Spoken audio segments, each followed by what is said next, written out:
Añoranzas de electricistas, de Víctor Manuel Sánchez. La historia de los electricistas nos permite encontrar una trayectoria política de su presente.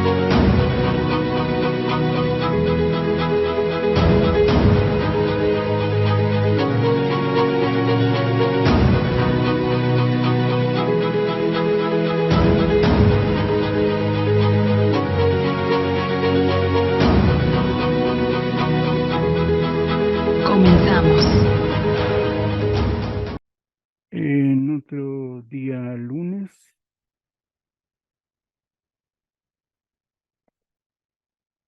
retomamos nuestra historia poco a poco, caso por caso, brevemente, de Añoranzas de electricistas. Es la historia a cuentagotas, ciertamente, la historia del Sindicato Mexicano de Electricistas. Y le estamos contando gota por gota porque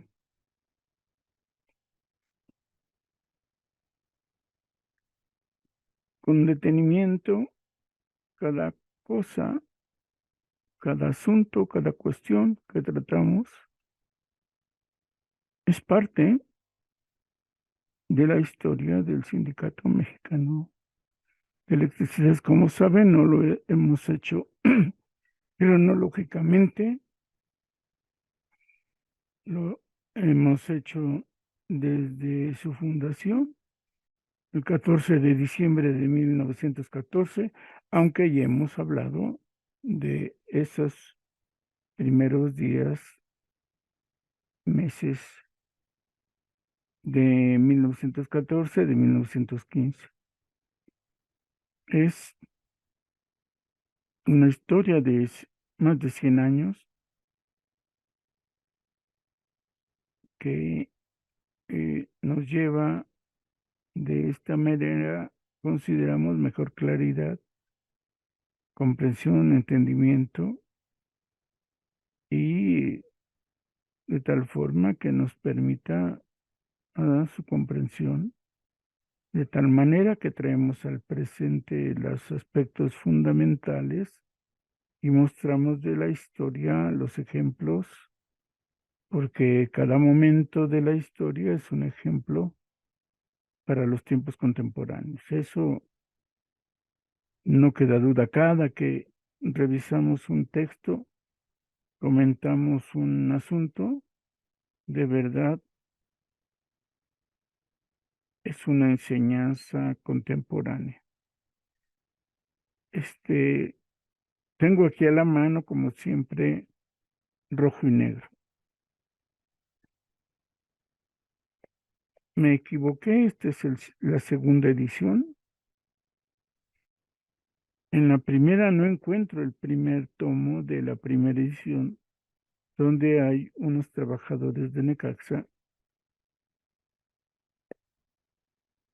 como diríamos, puro indio, de pantalón blanco, de tela, montados en una gran tubería que la están instalando. Manta blanca. Y la segunda versión, la segunda edición fue saliendo Ernesto Velasco de Lecumberri,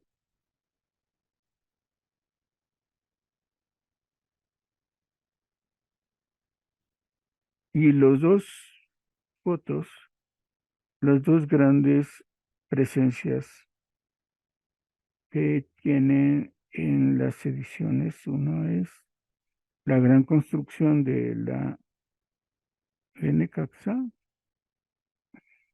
porque finca en esa gran empresa, en esa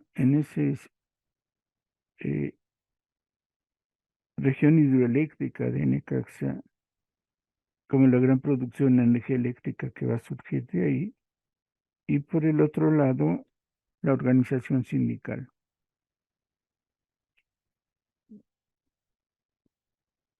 Entonces, leímos el artículo de Ernesto Velasco que salió en el tercer número de Rojo y Negro, porque nos daba justamente eso que estamos comentando, una línea de conducta que en 1916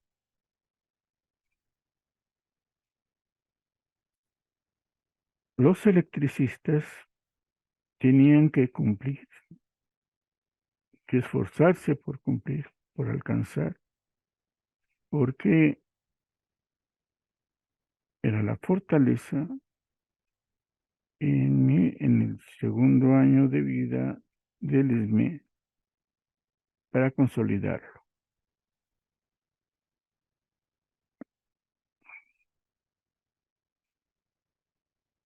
Y entonces esto es lo fundamental,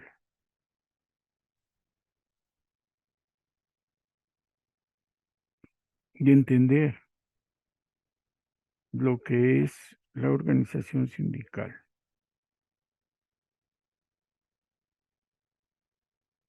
Y ahora vamos a presentar otro texto relativo, mm, bueno, que fija la misma línea que Ernesto Velasco, texto de 1935, porque nos permite comprender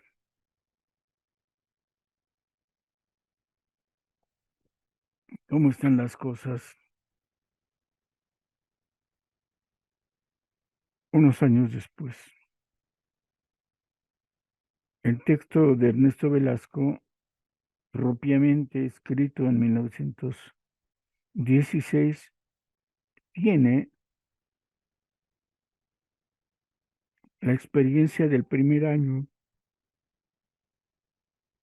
de existencia del ESME y nos da sus 14 puntos de lo que tenemos que hacer los sindicalistas. El que ahora vamos a presentarles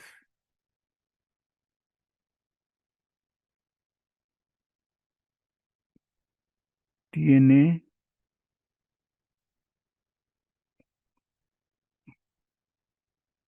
también la importancia de esa misma línea. Es un discurso que se presentó en 1935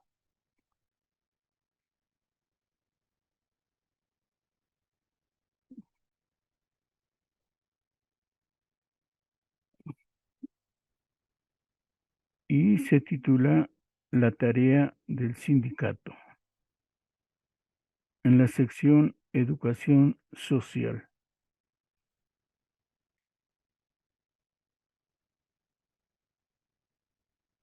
De nueva cuenta, en la misma línea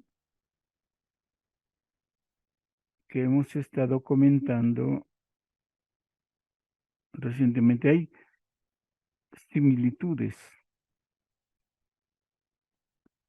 Hace un mes o mes y medio presentamos el documento programático para la creación de una nueva central obrera elaborado por Pablo González Casanova.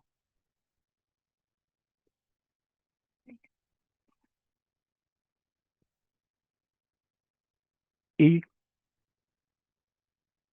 consideramos que Este texto de Pablo González Casanova tiene una relación directa, concreta y directa, muy directa, con el texto de Ernesto Velasco de 1916, la línea de conducta que un militante electricista debe,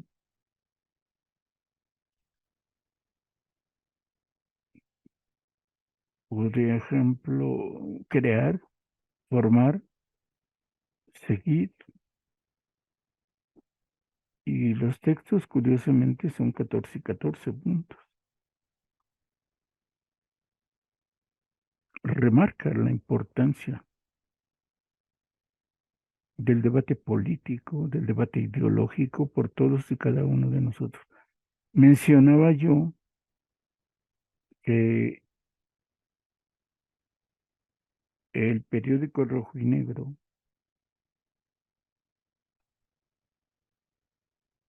repartido en el aniversario del ESME, en el primer aniversario del ESME,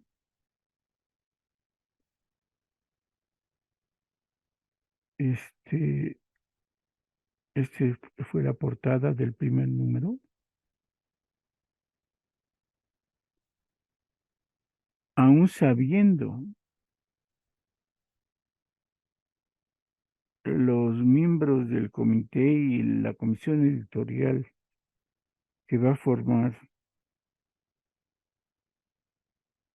este periodiquito con el número 1, la comisión de redacción estaba formada por Luis N. Morones, por José Rosales de la Vega y Antonio Dávalos.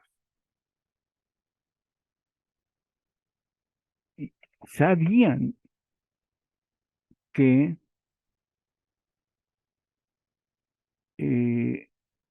los trabajadores electricistas en general no podrían leer el periódico por por sí mismos, por su cuenta. Se repartió a todos el día del aniversario, primer aniversario del ESME, en,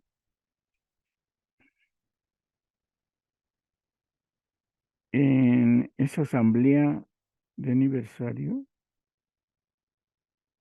que fue el 14 de diciembre de 1915, insisto, aun sabiendo que la gran mayoría de miembros del ESME, telegrafistas, telefonistas y electricistas no sabía leer y escribir. Y sin embargo, están preocupados por la formación política. Saben que va a haber un compañero, un camarada, que les va a leer, que va a ser una lectura colectiva y que en ese sentido va a haber una formación grupal, de grupo, de compañeros, de camaradas,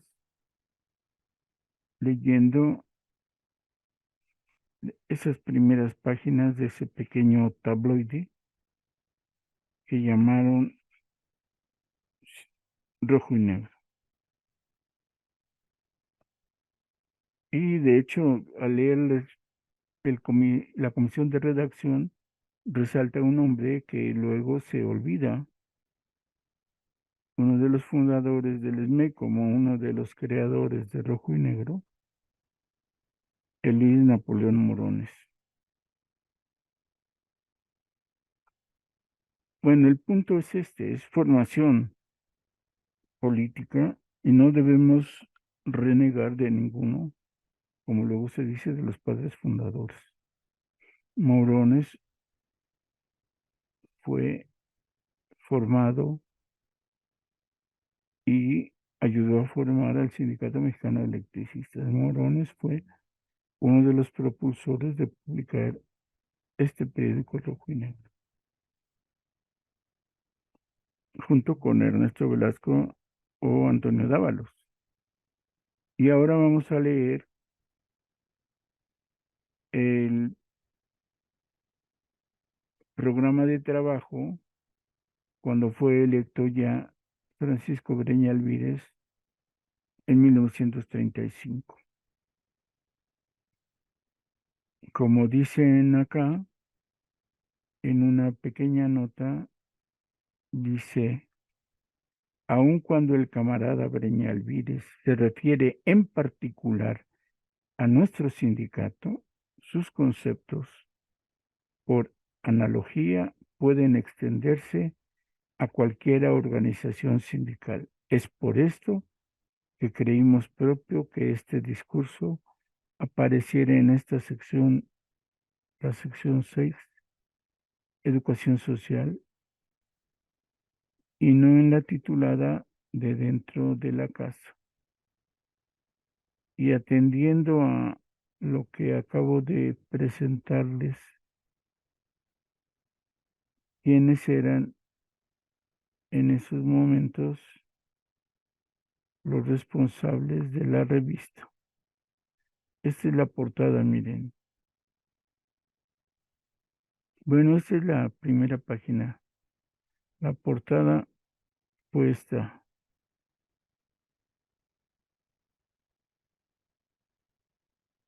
Revista Lux de los trabajadores.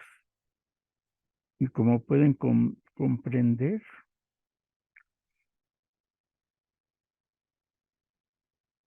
es una portada roja con el símbolo de la hoz y el martillo. Podemos decir una portada comunista. Luego podríamos precisamente comentar este tipo de cosas. La revista de los Lux de los Trabajadores, órgano oficial del Sindicato Mexicano de Electricistas, año 8, México, Distrito Federal, febrero de 1935, número 2, editada por el ESME, se publica mensualmente los días 15 de cada mes. El director es Manuel Paulín, por tanto, es el secretario de Educación y Propaganda. No hay acá una comisión de redacción. No de nombre, pero seguramente alguien más colaboraba con Manuel Paulín para la preparación de la revista Lux en esa época. Precio del ejemplar, 20 centavos. Oficina República de Colombia número 9 y los teléfonos 33303 y X2121.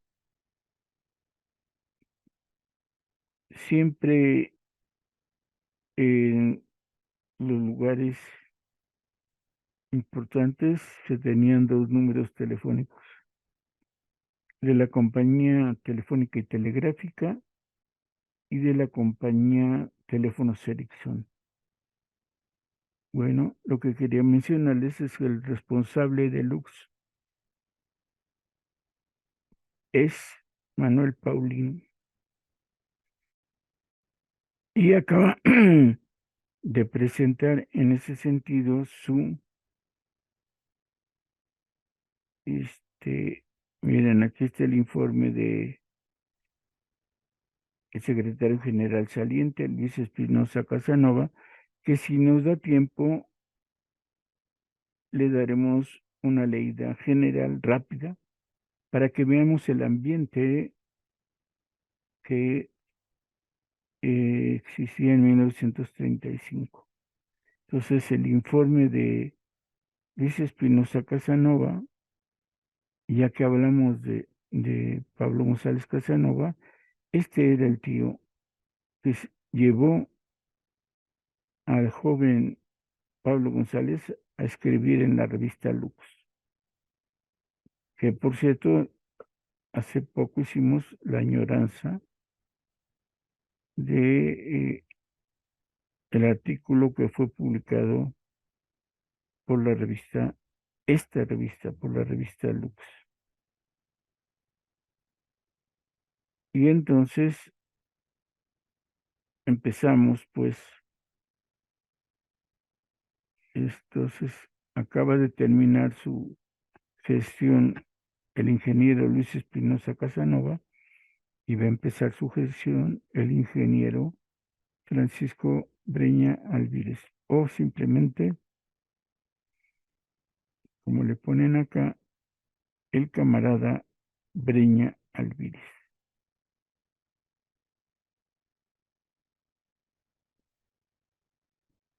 Discurso leído por nuestro secretario general en la Asamblea General Extraordinaria efectuada el 14 del actual. Suponemos que es enero, muy dudosamente puede ser febrero porque eh,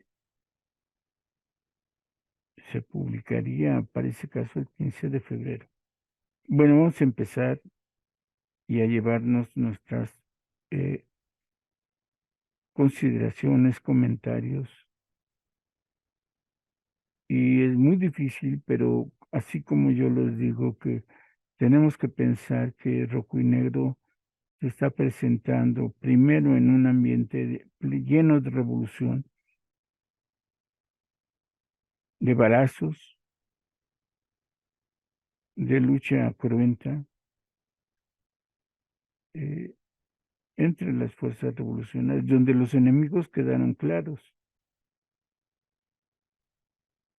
Carranza y sus fuerzas revolucionarias y el campesinado organizado por Emiliano Zapata, Ejército Liberador del Sur, y los agricultores y campesinos de la División del Norte por Francisco Villa, por Doroteo Arango. Ahora es 1935, el cambio de un comité por el otro. Todavía no existe el comité central, es el comité ejecutivo. Un ingeniero da paso a otro ingeniero que tiene estas ideas, propuestas de lo que tiene que ser el compromiso y la tarea del sindicato en 1935. Camaradas, no voy a limitarme en esta plática a exponer ante ustedes el programa de la tarea que con la colaboración de los demás miembros del comité ejecutivo y la de todos ustedes, me propongo llevar a cabo durante el presente año.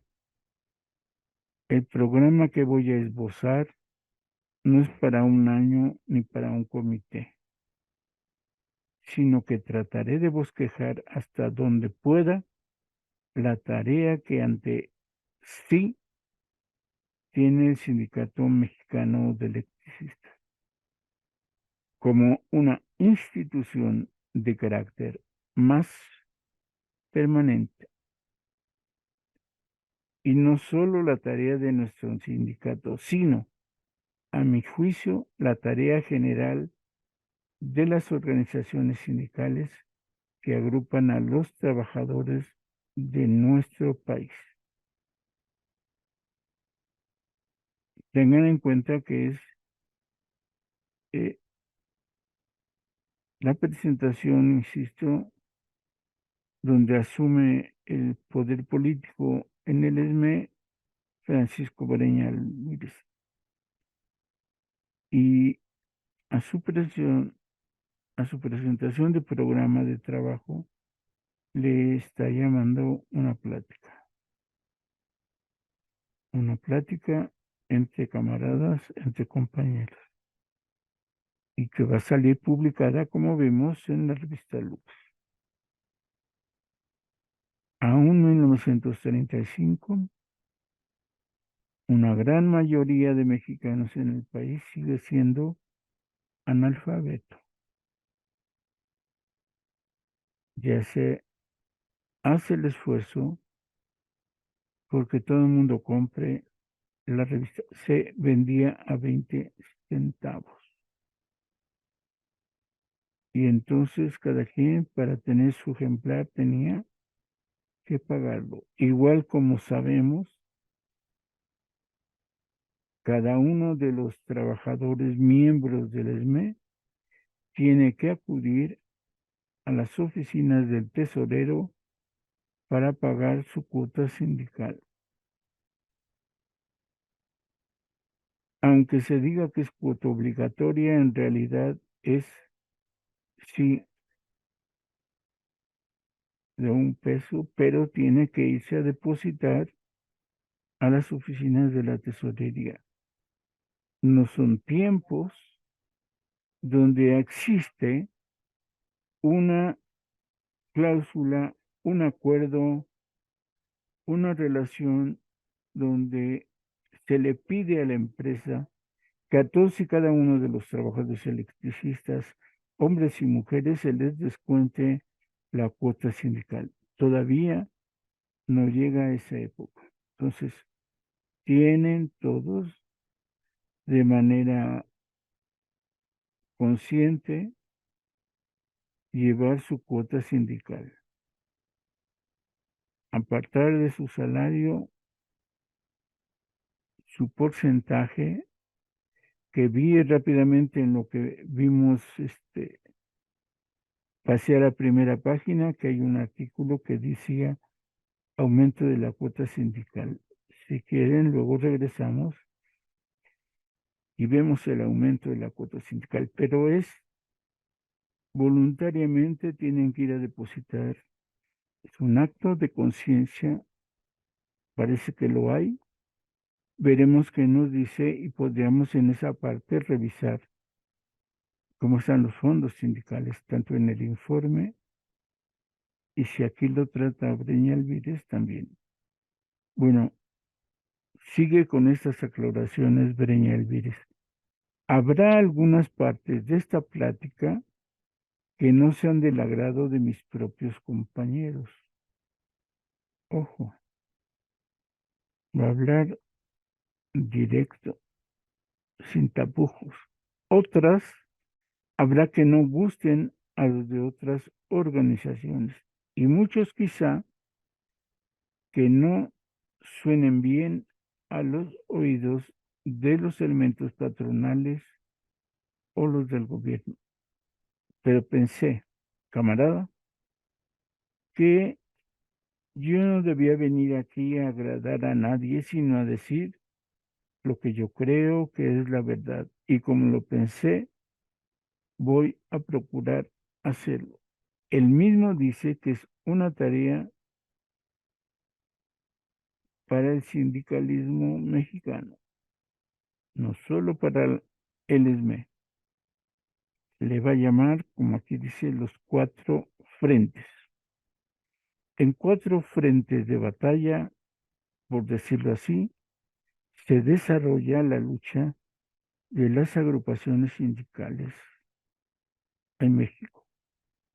Llevaremos a estos 4 frentes: interior, intersindical, patronal y gubernamental. La estructura del sindicato,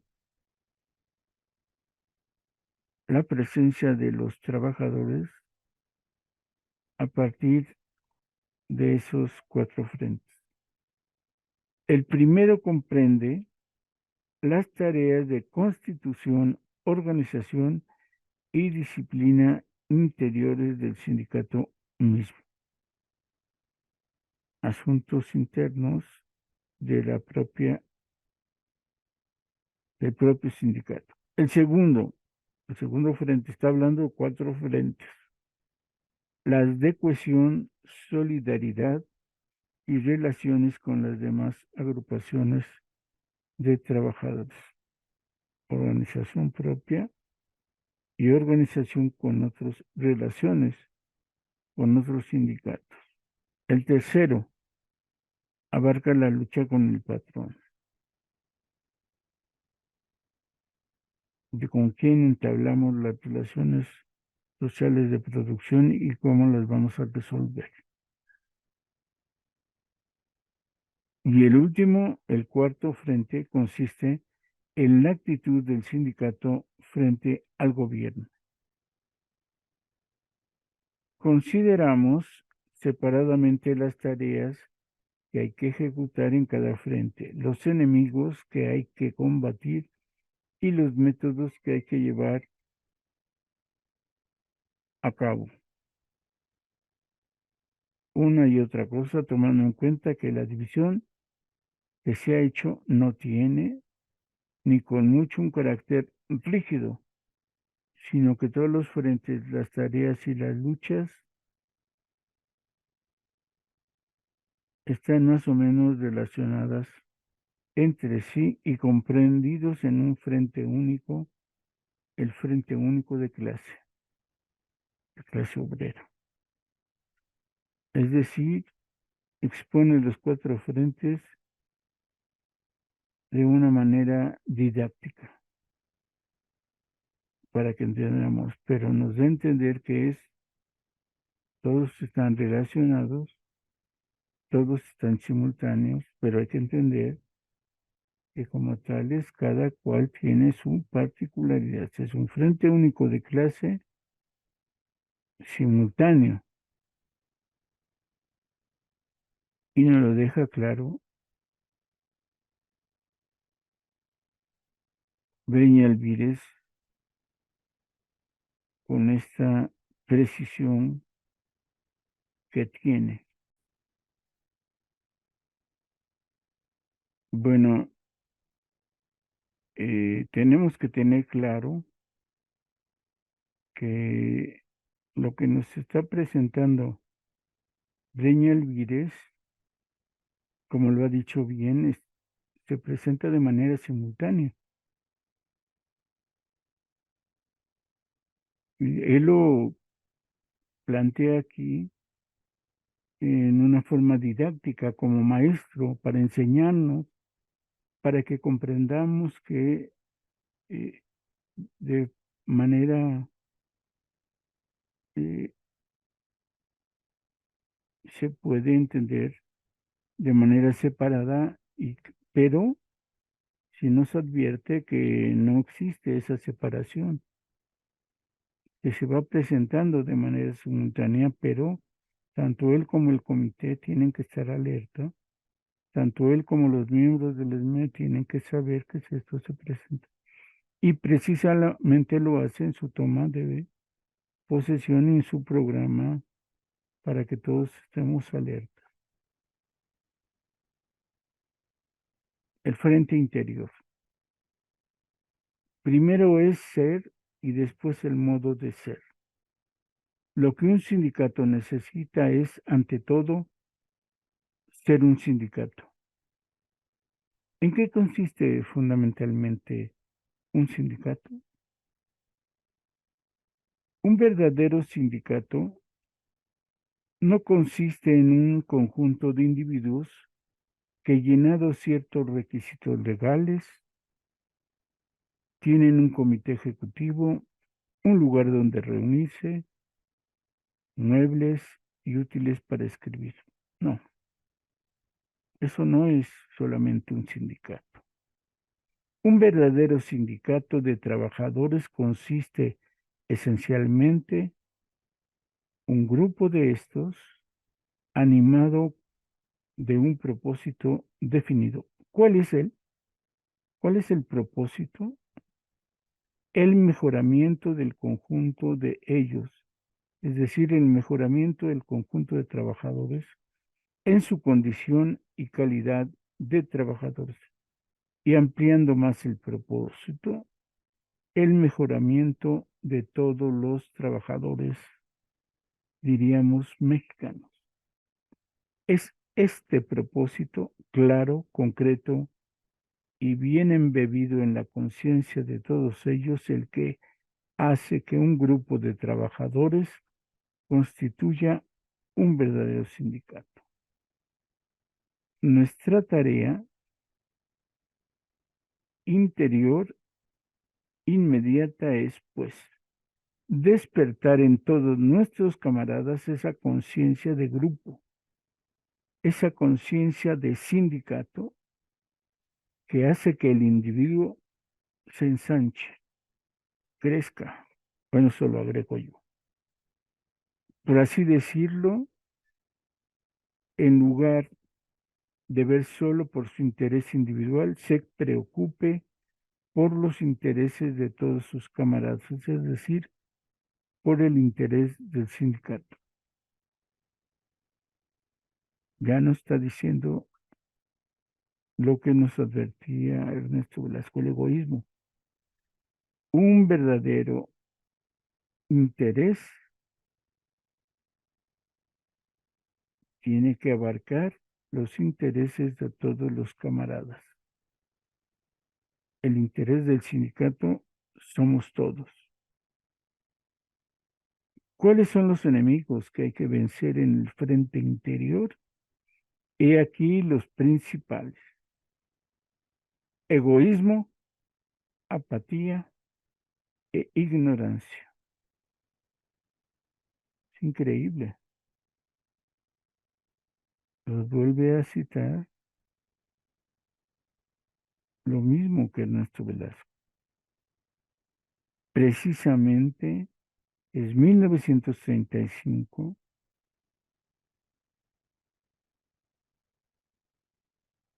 y persisten, yo diría, le agregaría, porque vivimos en un país capitalista e imperialista, porque vivimos en un país donde ha invadido el imperialismo, el capital extranjero y más claro que lo que tenemos acá, la compañía de fuerza motriz, The Mexican Lion Power Company. Ya no se le mencionaba tanto así, ya se le hablaba en español, Compañía Mexicana de Luz y Fuerza Motriz, pero egoísmo, apatía e ignorancia. Y dice Breña Alvírez, ¿y cuáles son los mejores métodos de combatirlos? No queremos negar el valor de la propaganda sentimental, pero las personas que piensan que el mejor método de combatir el egoísmo y la apatía es predicar las excelencias del altruismo, de la renunciación y del amor al prójimo, deberían mejor fundar una escuela para redentores. El hombre, el trabajador común y corriente, es egoísta por naturaleza y apático por todo aquello que no le atañe directamente. El método para combatir estos defectos es hacer ver a los trabajadores y demostrarle con hechos que ese egoísmo es a la larga perjudicial para ellos mismos, que existen real y efectivamente ventajas en asociarse y en aliarse, en protegerse mutuamente, en una palabra, en sindicalizarse. Y como lo ha venido comentando, sindicalizarse es ejercer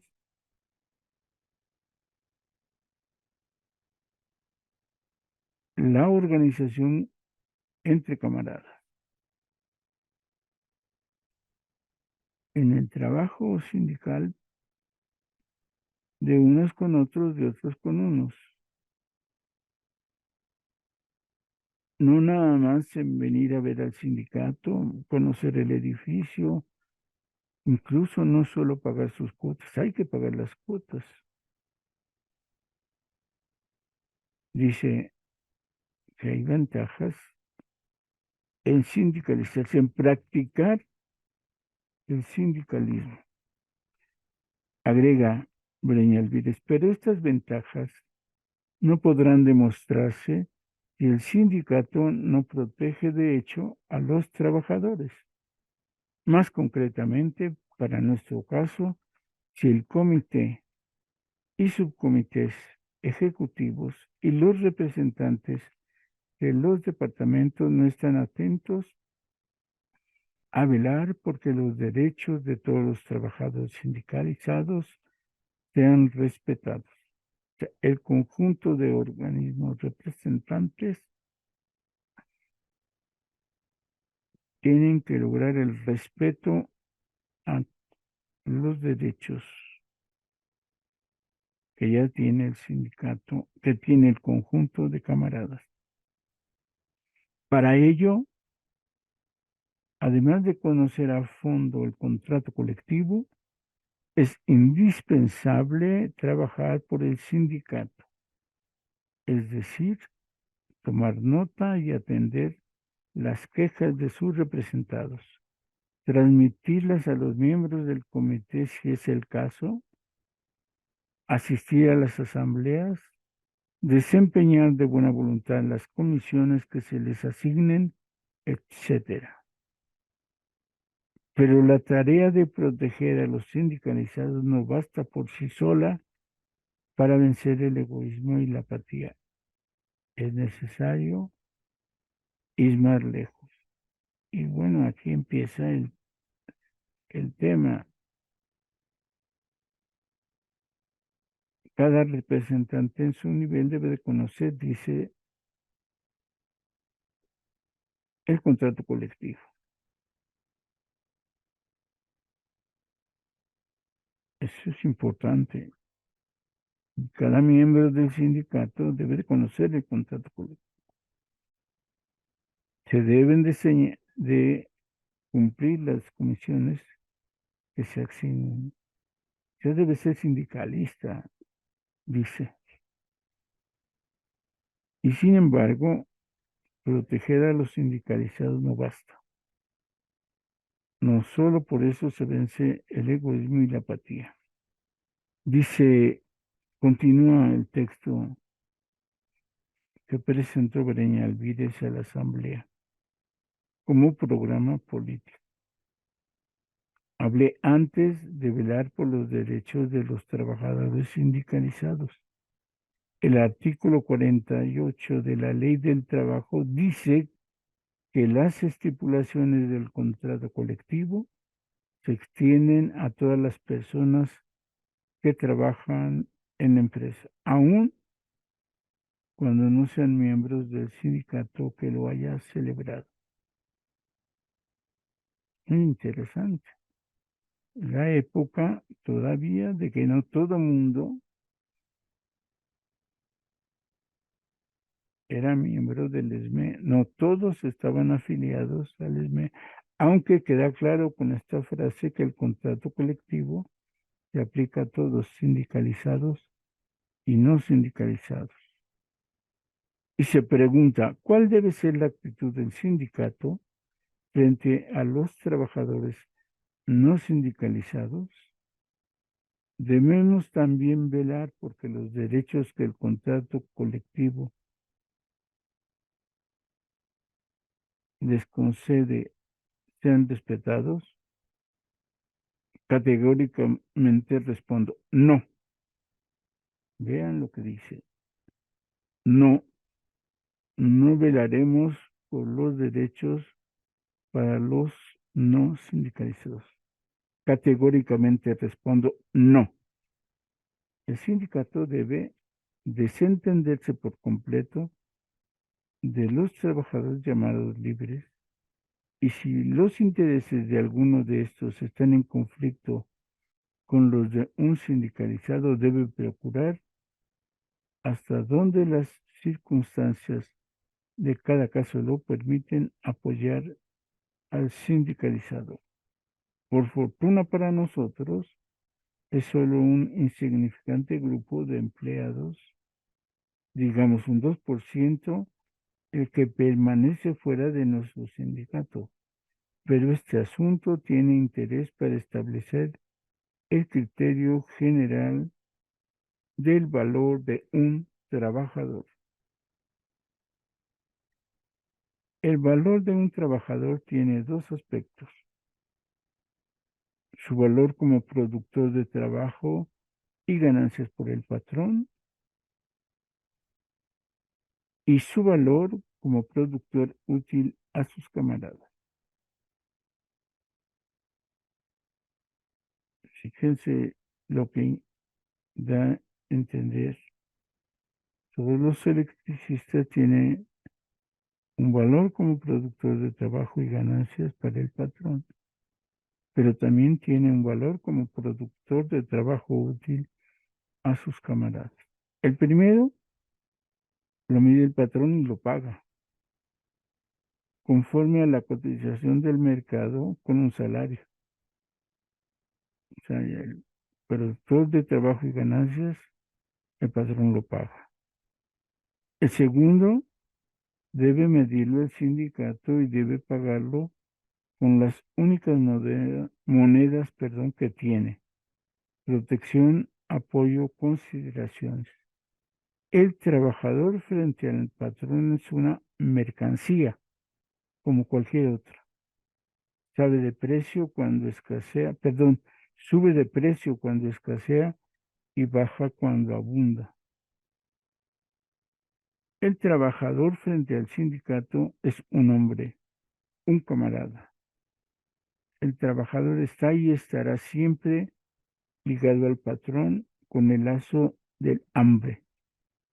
En tanto que, si bien inicialmente es el miedo al hambre el que lo obliga al sindicato, poco a poco va apreciando las ventajas de asociarse y lentamente se despiertan y desarrollan en él los sentimientos de solidaridad y de hermandad de clase. Dejemos, pues, al patrón la tarea de pagar la mercancía al trabajador y cuidemos nosotros de proteger y de compensar al camarada trabajador. Para que no se interpreten mal mis palabras, cabe aquí repetir algo de lo que se expresaba en uno de los pasados editoriales de nuestra revista Lux. Sindicalizado es aquel que ha hecho su solicitud de ingreso al sindicato, ha sido admitido y paga sus cuotas, pero sindicalistas son solo aquellos sindicalizados que trabajan para el sindicato. Es decir, que además de cumplir con sus labores, saben hacer respetar sus derechos y los de sus camaradas, procurando el mejoramiento común. Dicho en otra forma, verdadero sindicalista es aquel que, además de ser buen trabajador, es un buen camarada. Fíjense lo que señala Breñalville. Debemos cumplir como trabajadores. Debemos cumplir como trabajadores. Aunque eso va a ser vigilado y controlado por el patrón. Sin embargo, además de ser buenos trabajadores, tenemos que ser buenos camaradas. Los perezosos, los descuidados, los egoístas y los apáticos no son verdaderos sindicalistas. Aquí está el punto. Todavía en 1935, cuando iniciaba el cardenismo, que iba a reflejar un entorno social diferente, diferenciado de lo que hasta entonces habían sido los llamados gobiernos de la Revolución Mexicana, se está aquí precisando que los perezosos, los flojos, los que descuidan su labor, esos egoístas y apáticos no son sindicalistas. Continúa Breñalvírez. Parecerá extraño a muchos que entre las condiciones necesarias para ser un sindicalista de veras, incluyamos el ser activo, cuidadoso y cumplido en el trabajo. Muchas razones se podrán aducir. Que baste esta. Los trabajadores que no quieren o no saben desempeñar bien su trabajo no están capacitados para tomar en sus manos el control de las empresas. No están capacitados para el advenimiento del régimen de socialización de la propiedad de los medios de producción económico. No están, pues, capacitados para derribar y sustituir con éxito el régimen capitalista. Tenemos que ser trabajadores que cumplen con sus labores, porque cumplir con nuestras labores es estarnos preparando para un futuro. Continúa Breñalvírez, si bajo el capitalismo la pereza y la ignorancia perjudican individualmente al trabajador y al patrón, bajo el régimen socialista tales defectos perjudican a toda la clase trabajadora. No necesito recordarle ejemplos de Rusia, cuyos mayores dificultades han sido debidas a la ignorancia, a la falta de preparación técnica y a la indolencia de las masas. Dificultades que solo la férrea organización y el ardor fanático del Partido Comunista han podido combatir con éxito.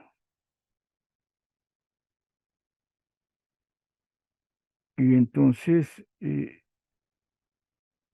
aquí él nos insiste en que seamos primero buenos trabajadores, cumplir lealmente como debe ser, preparándonos, capacitándonos y desempeñar nuestro trabajo cotidiano de la mejor manera posible.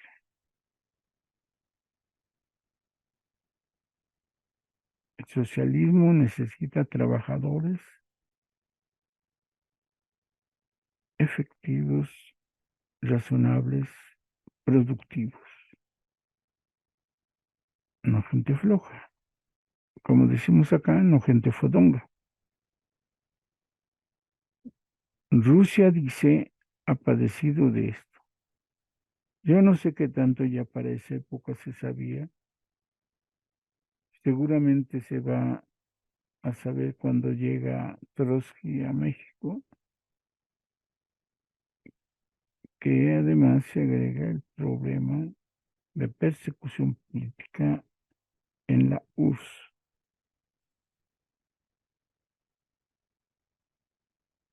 que se instaura en Rusia, en la República de los Soviets. Bueno, pero dice Breñalvírez, concretando, para combatir el egoísmo y la apatía, ¿se acuerdan cómo decía Ernesto Velasco? El egoísmo atávico. Se quejaba del egoísmo atávico a un año de fundado el sindicato. 8 años después, 1935, más de 10 años después, es 1915, 1935, 20 años después, el Sindicato Mexicano de Electricistas todavía tiene que combatir el egoísmo y la apatía. El SME protegerá y ayudará preferentemente a aquellos de sus miembros que se hayan mostrado verdaderamente sindicalistas. Cuando esta protección sea real y efectiva, Entonces y solo entonces, el interés que todos tenemos de cumplir con nuestro trabajo para no ser despedidos se sumará el interés de cumplir con nuestros deberes sindicales para ser protegidos, defendidos y ayudados a progresar. Entonces, el interés de cumplir con nuestro trabajo se sumará al interés de cumplir con nuestros deberes sindicales. Hemos mencionado, continúa Breñalvides, a la ignorancia como el tercer enemigo que hay que combatir en el frente interior. En realidad, es el principal, el más temible y el más difícil de vencer. Contra el egoísmo y la apatía nos bastan las recompensas y los castigos. Contra la ignorancia solo hay un método, lento y laborioso: enseñar. Enseñar es el arma contra la ignorancia. La ignorancia de los problemas sociales es en nuestro sindicato muy grande. Fíjense, de los problemas sociales. No solo entre los obreros de clase inferior, sino también entre los especialistas, entre los técnicos, entre los empleados superiores. Aquí en este salón, recuerden que está leyendo su programa de trabajo en la asamblea frente a un salón lleno de camaradas e invitados. Por eso había dicho que algunos se van a molestar. Aquí en este salón he oído necios ataques a uno de nuestros mejores miembros, a uno de los que con mayor desinterés, tesón y empeño ha trabajado por nuestro sindicato. Me refiero a Henri de Verdun, acusándolo de ser extranjero. He oído ratificar el cargo con estrepitosos aplausos. Es decir, he escuchado que a Henri de Verdun le dicen extranjero y todo el mundo aplaude esa acusación. Aquí, en este salón, he escuchado una lacrimosa poesía en la que se expresaba que nada quedaba ya de nuestra patria, nada, nada quedaba, excepto la Virgen de Guadalupe.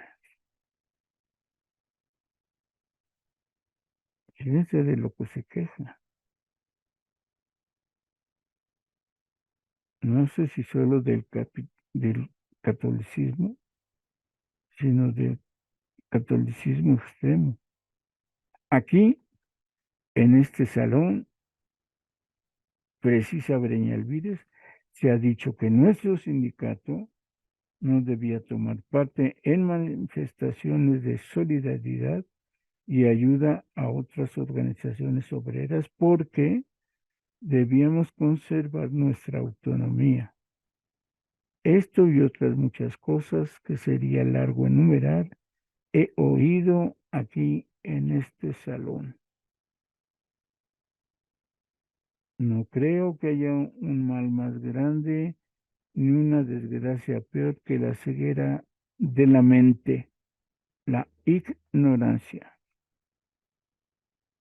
Los trabajadores ignorantes son la carne de fábrica de los patrones que a costa de ellos lucran, la carne de cañón de los gobiernos que a costa de ellos triunfan, la carne de vientre de los líderes que a costa de ellos engordan. Contra este mal terrible no hay, es decir, contra la ignorancia, que es un mal terrible, no hay más que un remedio: enseñar, enseñar, enseñar. Yo le agrego formación política e ideológica. Lo mismo que resaltaba Breña Elvides, lo vuelve a resaltar en 1935 el ingeniero Francisco Breña Elvides, secretario general, recién electo secretario general en el ESME. Dice Breña Elvides, en nuestra revista debemos repetir una y otra vez que el verdadero enemigo del trabajador es el régimen capitalista, personificado en el patrón, nacional o extranjero, en el terrateniente.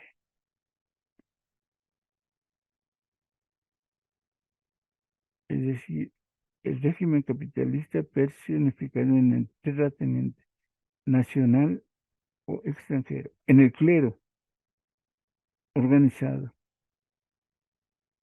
nacional o extranjero.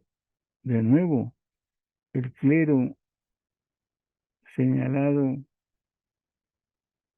flamígeramente con el dedo, el clero organizado, nacional o extranjero, en el rentista, en el político profesional y en el patriotero, en el gran comerciante.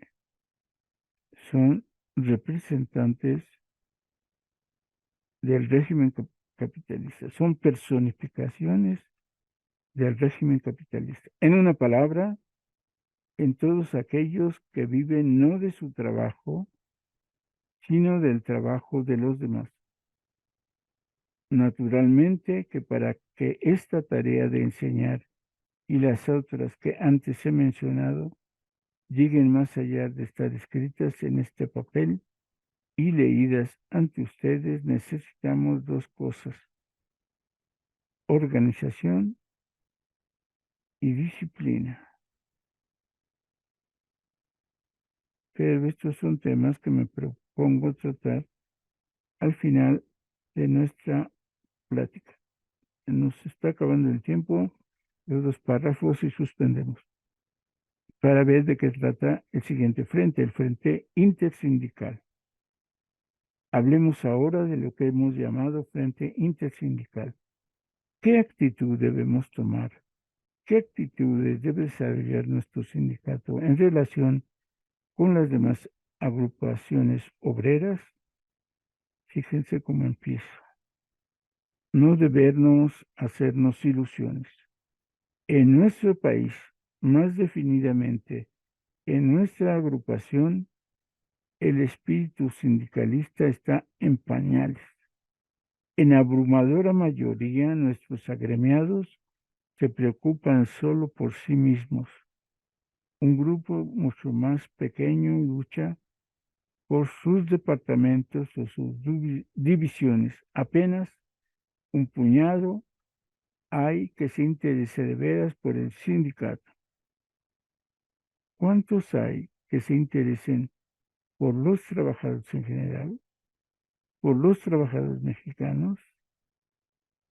Preferiría no tenerlo que averiguar. Sin conocer más que superficialmente a algunas otras agrupaciones obreras, me atrevería a asegurar que la nuestra es una de las más egoístas y más alejadas de las actividades sindicales. Punto. Se pregunta, ¿cuál es la razón?